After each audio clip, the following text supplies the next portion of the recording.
Ah, Adrien, tu as choisi des plantes qui auraient fait plaisir à ma grand-mère. Hein, n'est-ce Des pas, hein? sédums. C'est vrai, mais c'est vrai ce que tu dis, parce que souvent, longtemps les sédums ont été associés à des plantes assez vieillottes, qu'on avait du mal à définir, on ne connaissait pas trop leurs différences, leurs variétés, etc. Aujourd'hui, c'est un genre qui reprend vraiment du poil de la bête, qui est très à la mode. Voilà, donc aujourd'hui, on redécouvre en fait la variabilité du genre sédum. Il y a énormément de choses différentes. Il y a les plantes rampantes qu'on connaît très bien, couvre-sol, qui sont là, qui ont été un petit peu démocratisées ou redémocratisées grâce à l'usage en toiture végétalisée. Vu que c'est des plantes qui nécessitent très peu de substrat et qui sont très résistantes à la sécheresse. Donc on a d'abord parlé des variétés couvre-sol et on trouve aujourd'hui des ports érigés qui étaient un peu passés de mode, qui reviennent à la mode, qui ont beaucoup d'avantages, des ports plus buissonnants et puis des nouveautés vraiment sympas, quoi. Et donc aujourd'hui, on a une variabilité à la fois de ports, de couleurs, de feuillage, de floraison qui donne beaucoup d'intérêt au genre sédum. Donc ta grand-mère serait fière de toi. Ouais. Alors, le gros intérêt pour les sédums, en tout cas moi, c'est le premier truc que je vois, c'est que c'est hyper résistant à la sécheresse. Et comme on a 20 ans des gros soucis de sécheresse, voilà, c'est aussi pour ça que ces plantes font un gros retour dans nos jardins. Tout à fait. Aujourd'hui, c'est vraiment la problématique première des jardiniers amateurs, c'est comment gérer ces plantes en cas de sécheresse. Et le sédum répond complètement à cette problématique parce qu'il fait partie des plantes succulentes. Donc succulente, ça vient du latin succulentus. En fait, ça veut dire plein de sucre. Mais en fait, c'est pas plein de sucre, c'est plein d'eau. Et ça veut dire simplement que ce sont des plantes qui ont capacité à stocker de l'eau. Et donc, même en période de sécheresse, elles vont rester. Donc, exactement, ça s'explique par le feuillage charnu que tu vois sur les différentes variétés que j'ai apportées. Et donc, ce sont des plantes qui vont très bien se comporter à la sécheresse et très bien passer de longues périodes de sécheresse sans aucune difficulté. Elles ne sont pas du tout exigeantes en termes de sol. Comme je disais tout à l'heure sur les plantes tapissantes, et c'est valable pour toutes, elles ont besoin de très peu de substrat, un substrat relativement pauvre, calcaire ou neutre. Par contre, ça craint une seule chose, c'est l'eau. Enfin, l'excès d'eau, l'eau qui stagne. Donc il faut un sol qui soit bien drainant, parce que sinon ce sont des plantes qui vont être très malheureuses et qui vont dépérir en présence d'eau. Alors chez moi, je suis quasiment sur de l'argile pure. Mais comment je pourrais faire pour mettre des sédums comme ça chez moi? Alors, deux options. Soit tu vas amender ton sol et le modifier, l'alléger en y apportant du terreau, en y apportant des billes d'argile pour créer une poche et tu peux même rajouter un géotextile pour créer vraiment une poche où la terre sera beaucoup plus meuble que ta terre qui est trop lourde. Ou sinon, tu peux aussi les utiliser en pot. Ah oui, c'est ce que j'ai fait d'ailleurs avec Météo. Exactement, parce que ce sont des plantes qui se comportent très bien en pot à partir du moment, encore une fois, où tu ne laisses pas d'eau stagner soit à la base du pot, soit dans ta coupelle en dessous de ton pot. Mais en pot, ça se comporte très bien, c'est très très simple d'usage. Et ça te fait des très belles potées, quoi. C'est vraiment sympa. Bah oui, parce que tu as parlé justement du feuillage, on a ici des feuillages assez atypiques. Oui, on a des feuillages panachés très, très forts là-dessus. On a des feuillages un peu moins panachés, mais avec vraiment des petites teintures roses, comme le Siboldi, qui est vraiment une valeur très sûre du sédum, qui est vraiment très sympa. Là, on a une des nouveautés qui a explosé cette année.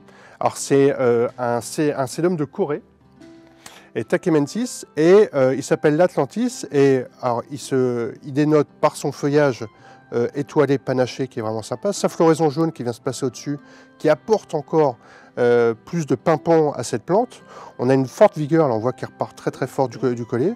Et puis c'est une plante qui en plus a été repérée très tôt par les amateurs, qui a été primée au Chelsea Flower Show, qui est la mecque des foires aux plantes. Donc c'est vraiment un gage de qualité et c'est vraiment une nouveauté étonnante.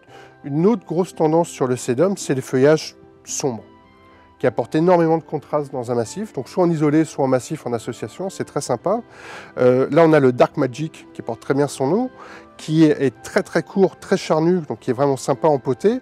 Et là, on voit qu'il est proposé dans un conteneur plus gros, parce que de plus en plus, on veut vraiment quelque chose de trapu, de déjà structuré, voilà, exactement, et que tu peux mettre en potée et que tu peux utiliser vraiment très rapidement. Et ça, c'est un représentant, donc ça, c'est une variété qui s'appelle le Dazzleberry, qui est un représentant de toute une série, tout un ensemble de variétés qui s'appellent les Sun Sparkler, qui est une génétique relativement récente, donc plein de nouvelles variétés qui arrivent, qui se différencient par leur port, par leur couleur, Et puis aussi l'abondance de leur floraison qui est très sympa. Alors la floraison du sédum, je ne sais pas si tu veux en parler. Souvent on parle du sédum pour son feuillage. Oui, là, mais il y a aussi des fleurs. Il y a aussi des fleurs qui sont vraiment décoratives. Alors là, c'est rose sur pourpre, donc c'est pas très... Mais là, vous voyez, il y a un contraste absolument génial sur le météore. Et en plus, chose que parfois on ne sait pas, c'est qu'elles sont très nectarifères, donc elles attirent beaucoup d'insectes. Donc ça apporte un peu de vitalité au jardin. Pour un jardin très naturel, ça peut apporter... Exactement. Contrairement à ce qu'on pense, ce n'est pas du tout des plantes aseptisées qui vont rester dans leur coin, etc. Au contraire, c'est les plantes qui, par leur floraison, vont interagir avec la faune et c'est sympa. Ici, on est début septembre, donc on voit certains qui sont déjà bien en fleurs, d'autres qui vont bientôt être en fleurs. Tout à fait, oui. Mais est-ce qu'il y a moyen d'étaler la floraison, on va dire, en choisissant d'autres variétés, d'autres espèces? Alors, on peut jouer un petit peu sur la durée de floraison en associant différentes variétés. En gros, tu as deux grands groupes de sédums. Tu as les sédums à floraison estivale.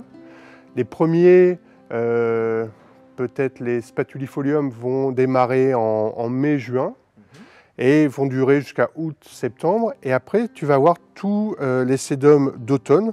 Donc là, tu vas retrouver tous les spectabilés, donc à port érigé, etc., qui vont démarrer en septembre, août-septembre, et qui vont durer jusqu'à octobre-novembre. Donc, on peut jouer sur la durée de floraison sur deux aspects. Le premier, c'est d'associer des sédums à floraison estivale avec des sédums à floraison automnale. Comme ça, tu vas avoir un déroulé de floraison tout au long de la saison.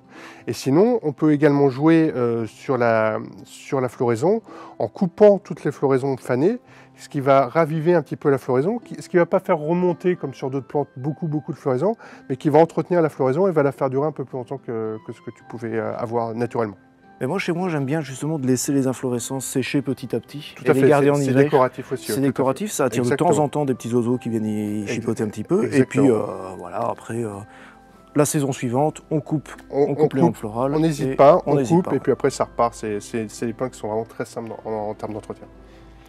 Alors, c'est une question qu'on m'a déjà un jour posée. Est-ce qu'il y a des sédums qu'on pourrait planter à l'ombre? Ah, c'est une très bonne question. Alors, la plupart du temps, c'est vrai que dans un même genre, vu la variabilité du genre, ce qu'on pourrait penser pour le sédum, parce que le sédum, c'est 400 espèces, ça a des origines géographiques très variées. Il y en a qui viennent d'Amérique, il y en a qui viennent d'Asie, comme le spectabilé, ou comme le Kamchatka ou le sédum de Corée, tout à fait. Il y en a qui viennent aussi des Balkans, des Carpates, du pourtour méditerranéen, beaucoup, comme l'album. Donc on pourrait penser que dans toute cette diversité, on aurait des sédums qui se comportent bien à l'ombre. Et en fait, non. Curieusement, on n'a pas une espèce qui se détache globalement, et toutes les variétés, toutes les espèces de sédums ont besoin de soleil pour se maintenir, et surtout, donc, comme je disais tout à l'heure, d'un environnement relativement sec et bien drainé pour éviter l'excès d'eau qui leur est fatal. Donc du soleil, une terre bien drainée, il n'y a aucune raison que ça. Il n'y a aucune raison, tout à fait. Alors par contre, en jardin, si vous prenez une averse sur du sédum, ce n'est pas un problème. Tant que le sol draine, ça c'est pas un souci. L'eau, de façon temporaire, 1, lui fait pas de mal, 2, lui est nécessaire à la vie, puisqu'il a besoin de stocker de l'eau. Mais par contre, il ne faut pas que ça reste, il ne faut pas que ça reste. Donc si tu as une terre argileuse, comme on le disait tout à l'heure, surtout faire attention et modifier ton sol pour que la plante puisse s'épanouir ou la tenir en pot, et veiller à ce qu'il n'y ait jamais d'eau stagnante au pied d'un sédum. Hyper important. Voilà. Eh bien, merci beaucoup, Adrien. De rien. Merci de nous avoir éclairé surtout sur la variété de tous ces sédums. Exactement. Il y en avait que je connaissais, il y en avait que je ne connaissais pas du tout. Ça bouge beaucoup. C'est vrai que comme le genre revient à la mode, il y a beaucoup de créations variétales, il y a beaucoup de choses à découvrir. Il y a des choses qui sont redécouvertes aussi. C'est ça qui est sympa. Ouais. Donc on trouve toujours des nouveaux cultivars et on essaye de valoriser ça pour apporter le maximum de diversité. Voilà. Eh bien, merci. Merci à toi.